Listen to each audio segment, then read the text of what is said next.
Hello, I'm Christina Prescott. I'm the Vice Chair for Education and the Residency Program Director in Ophthalmology here at NYU Langone. I'm here today to talk to you a little bit about our new Clinical Simulation Center and a little bit about how we're using that to teach our medical students, our residents, and also some of our colleagues who aren't ophthalmologists about how to use some of the tools we have in ophthalmology for our eye exams. Ophthalmology, the eye is very small, but it's very complex as well. You have to learn this complex anatomy, you have to learn the pathology that can affect the anatomy, and then how to treat it. And the only way to do that is to really be good at using the tools that we have to image the eye or to examine the eye. All of those are very technologically complex with a lot of learning curve in terms of how to use those tools.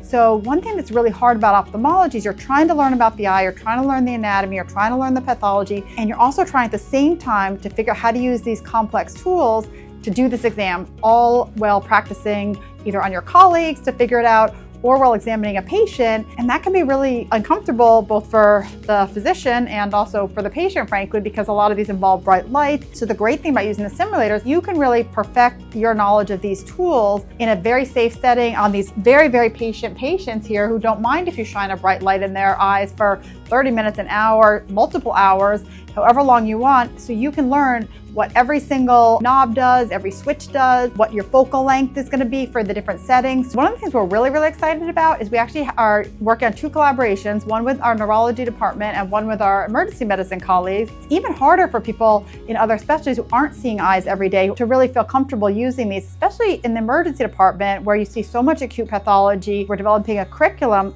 for the emergency medicine geared towards the residents, but some of the attendings might even want to participate in this, where we both teach them how to use the actual machine, and then also, some of the more common diagnoses that they're going to see in the emergency department, like the corneal abrasion versus a corneal ulcer, angle closure glaucoma, what are kind of the acute emergencies that they're going to be seeing, and they can actually program the simulator to show them the findings that they would see on a patient presenting with these different pathologies. So then when they see that in a patient in the emergency room, they'll know what it is. And then neurology, we're working on a similar curriculum using the direct ophthalmoscopes, because that's what they use more often. So for our residents now, they get to learn their surgical skills on the simulator before they ever do anything on a patient. Now we're able to expand this to the clinic. So again, it's not quite the same stakes as surgery, but it does still have that impact where you're much more comfortable with the equipment, you're much more comfortable with your exam, so that when you're actually seeing patients, you're in a better place and it's much less stressful for you and for the patient.